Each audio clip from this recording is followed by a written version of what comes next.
جی السلام علیکم ورحمۃ اللہ وبرکاتہ. یہاں جی آپ نے دیکھا ایس ایس ڈی میں کہ میں نے ایک سوال اٹھایا تھا، کیا ایک نارمل بندہ آدھا کلو مٹھائی کھا سکتا ہے؟ تو اس پر نہ کچھ آپ لوگوں کے کمنٹس آئے ہیں، آپ لوگوں کے میسیجز آئے ہیں، کمنٹس آئے ہیں جو میں نے نوٹ کیے ہیں، ہر طرح کے ہی ہیں. میں آپ کو پڑھ کے سنا رہا ہوں، میں نے آپ کو بھیجے بھی ہیں سارے. یہ جی ہیں پاکٹل اسٹوڈیو سے، یہ لکھ رہے ہیں آن دا ریئلسٹک نوٹ بات تو عجیب ہی لگ رہی ہے. بلی کو میٹھا ہضم نہیں ہوتا اور پالتو یا جنگلی بلیاں دونوں ہی جبلی طور پہ میٹھا چک کے چھوڑ دیتی ہیں. اکثر پالتو بلیوں کو اگر میٹھا دودھ پلا دیا جائے تھوڑی مقدار میں تو ان کو ڈائریا ہو جاتا ہے. اچھا، یہ والی بلی تو دبا کے کھائے جا رہی ہے. یہ دیکھ رہے ہیں آن ریئلسٹک نوٹ، ان کو بات سمجھ نہیں آ رہی. اچھا جی، نیکسٹ ہے امجد علوی صاحب. بھائی بلا مٹھائی کھاتا ہے لیکن آدھا کلو نہیں کھاتا. کبھی میرے پاس بھی 3 سے 4 بلیاں ہیں، وہ سب مٹھائی کھاتی ہیں لیکن اتنی نہیں کھاتی. میں نے وہی مقدار کی آپ سے بات کی تھی. اچھا جی، یہ ہے مسٹر پھجا. اچھا جی، یہ مسٹر پھجا ہے، کہتے ہیں کیٹس آدھا کلو مٹھائی نہیں کھاتی، ایک سے دوسرا چمچم کھائے یا برفی کھا لے تو ان کو موشن لگ جاتے ہیں. یہ کیٹ نہیں ہے آئی ایم شیور. یہ جی انس بٹ صاحب ہیں، یہ کہہ رہے ہیں میری کیٹ کبھی سویٹ نہیں کھاتی ہے. ام حبیبہ، کیٹ نہیں کھاتی سویٹ سجاد بھائی بیکاز ہمارے گھر بھی ایک کیٹ بٹ وہ سویٹ اور فروٹ نہیں کھاتی. ایون کہ میں نے بہت سی اور کیٹ پہ ٹرائی کیا بٹ نہیں کھاتے. یہ میسیجز کچھ ملتے جلتے نا ہمیں سرجانی ٹاؤن پر بھی آئے تھے، جب وہاں بلی نے چمچم وائٹ کھایا تھا، ایک کھایا تھا ٹھیک ہے، اس پر بھی آئے تھے کہ نہیں کھاتے. اور آدھا کلو تو مجھے یاد پڑتا ہے جیسے کہ ہم لوگ شام کی چائے میں جیسے سموسے وغیرہ منگاتے تھے، جلیبی لے آتے ہیں، تو جو بلی میرے گھر میں تھی آ کے ٹھہری تھی تو میں نے ایک دفعہ پھر جلیبی دی تھی، نہیں اسے مطلب نہیں منہ لگایا تھا. اچھا ایک صاحب یہ بھی کہہ رہے ہیں شیری بابا کھاتے ہیں سجاد بھائی، میرے پاس بھی بلا ہے، وہ بہت شوق سے کھاتا ہے مٹھائی اور وہ 1 کلو مٹھائی بھی کھا جاتا ہے. یہ پہلی بار سن رہا ہوں میں. یہ شیری بابا صاحب جو ہے نا، ان کے پاس جو بلا ہے وہ 1 کلو تک مٹھائی کھا جاتا ہے. بڑی بات ہے. خیر میں اس پہ شیور نہیں ہوں، اس لیے میں نے سوال اٹھایا تھا تو جوابات آپ کے سامنے ہیں، میں نے اس جواب بھی دیا، یہ جواب بھی دیا، لیکن ہمارے لیے بڑا نا حیران کن تھا. اور ایک مجھے یاد ہے کہ ریسنٹلی مجھے میسج آیا ہوا تھا جرمنی سے، انہوں نے کہا کہ کبھی جانور جو ہے نا ان کو پتا ہوتا ہے کہ ان کا نظام کس چیز سے خراب ہو جائے گا، کس چیز سے صحیح ہوگا، وہ ڈاکٹر کے پاس تو جاتے نہیں، ان کو خود ہی اپنے احتیاط کرنا ہوتا ہے. تو جب ان کو اندازہ ہوگا نا کہ یہ اتنا میٹھا ان کے لیے ٹاکسک ہو جائے گا، موشن کیا ڈائریا کیا ان کی موت بھی واقع ہو سکتی، تو کبھی وہ اپنی لمٹ کراس نہیں کریں گے چاہے کتنے ہی بھوکے کیوں نہ ہو. جیسے ہم نے کئی بار آپ کو دکھایا کہ کچھ ایسے گوشت وغیرہ پھینکے گئے عمل کر کے جن کو چیلوں نے نہیں اٹھایا. میں نے سنا ہے یہ کہ وہ جو عمل کیا ہوا گوشت ہوتا ہے، کچھ ہوتا ہے وہ نہیں کھاتے کوے بھی چیلے بھی. تو آپ اندازہ لگائیں. اب نا یہاں بہت ہی کچھ عجیب ہوا، ہم سن کر کیا گئے تھے، پتا کیا چلا سر خزانہ ہے اس کے نیچے. اب جو ہم سن کر گئے تھے وہ وہاں جا کر تو کچھ اور ہی ہو گیا سارا معاملہ. سوچ نہیں سکتے تھے کہ یہ کچھ ہو جائے گا، جیسے ہمیشہ ہمارے ساتھ ہوتا ہے. سن کے کیا جاتے ہیں، پتا کیا چلتا ہے اور نکل کے کیا معاملہ سامنے آتا ہے.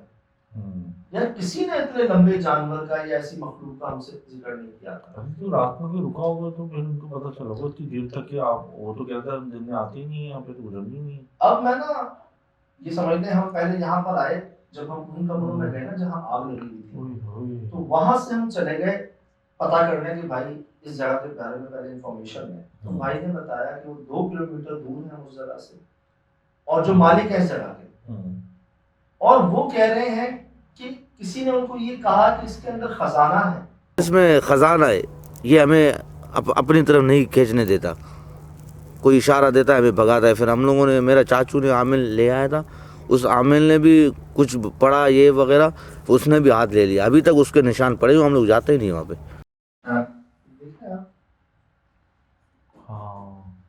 اب جی یہ بات کسی کو نہیں پتا، نہ ہمیں پتا تھی، اور یہ بات بھی سمجھنے ان سے نکل گئی.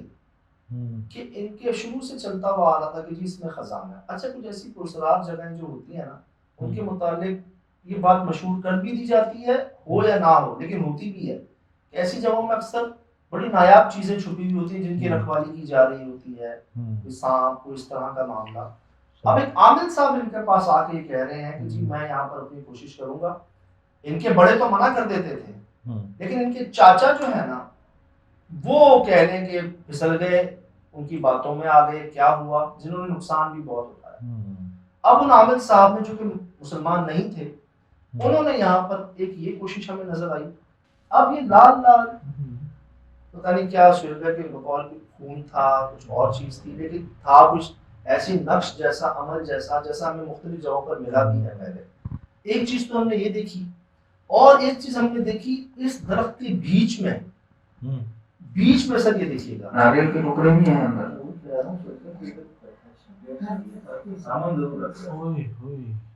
مٹکیاں ہیں, مٹکیاں ناریل اس کے بیچ میں, اور یہ باقاعدہ ایسی لگ رہا ہے جیسے کوئی یہاں پر نا کبھی بیٹھا ہے سامان رکھ کے گیا. مجھے لگ رہا تھا بیٹھا ہے, شعیب کو لگ رہا تھا کہ سامان رکھ کے گیا. ہر ایک خوفناک جگہ پہ بیٹھ کے عمل کرے گا یار, ہوتے ہی ہے سر ویسے زیادہ تر, کتنی نیگیٹیوٹی ہوتی ہے, زیادہ تر ایسے ہی ہوتا ہے کہ یہ کوشش ایسی کی جاتی ہے. اب آپ سوچیں کہ یہ بات کیا نکل آئی, اور اگر ہم اس چیز کو شروع سے نوٹ کریں نا تو کچھ پوائنٹس ایسے جو میں چاہوں گا آپ نوٹ کیجیے گا کہ کس حد تک انسانوں نے یہاں پر غلطیاں کی. یہ واش روم ہے جس کے اندر یہ مٹکیاں توڑی ہوئی ہیں, چپلیں پھینکی ہوئی ہیں بہت ساری, یہ آگ ہی آگ, یہ پورا درخت جل گیا ہے, اس پر آگ لگی ہے. دیکھیں آپ زندہ درخت جلا دیا. ہاں یار کتنی مخلوقات ہوتی ہیں اس پہ, کیڑے مکوڑے حشرات, اور وہ ویسے بھی کہتے ہیں جنات بھی رہائش کرتے ہیں. زندہ درخت جل گیا کس وجہ سے؟ واش روم کے اندر آگ لگائی گئی, مٹکیاں رکھی گئی, چپلیں. اب یار اللہ معاف کرے محسوس ایسا ہوتا ہے کہ کسی نے بھی عمل کیا ہے, گندگی کی. سامان بتا رہا ہے اتنی ساری مٹکیاں, یہ چپلیں, آگ کا واش روم ہے, مٹکیاں توڑی ہوئی, چپلیں پھینکی ہوئی بہت ساری, یہ آگ ہی آگ, پورا درخت جل گیا ہے, اس پر آگ لگی ہے. مجھے بہت دکھ ہوا تھا جب میں نے پورا درخت جلا ہوا دیکھا, بہت دکھ ہوا تھا. یار جان رکھتے ہیں, جان مطلب کسی جاندار کو زندہ جلانا, آپ اندازہ لگا رہے ہیں اس بات سے, اور آپ کیڑے مکوڑے کہہ رہے ہیں چھپکلیاں سب ہوتی ہیں پرندوں میں, رات میں, دن میں, 24 گھنٹے اس میں اللہ نے جان رکھی, اور بہت سے جانداروں کا اس میں بسیرا ہے یار. آگے دیکھیں یہ چیک کریں, یہ میں نے دیکھا تھا 13 سال پہلے وقت رکا ہوا ہے. وہ 16 سال کہہ رہے تھے جن کی جگہ تھی, انہوں نے کہا تھا 16 سال سے تو ہم نہیں آ رہے, اور یہ 13 سال پرانا کیلنڈر, اگر 2009 کاؤنٹ کریں تو 14 سال, 10 کاؤنٹ کریں تو 13 سال, 13-14 سال پہلے کی جی ہمیں کیلنڈر وہاں پر ملا جس کے اوپر جالے اور جو حال اس کا ہو چکا تھا, تو اندازہ لگا لیں کیا ڈیٹ ہو. آگے دیکھیے گا, آپ بتاؤں بس آپ دکھائیں لائٹ کے ساتھ, سہیل بھائی کے ساتھ ساتھ ریکارڈ کر کے دکھا دو کہ کہاں ہیں ہم.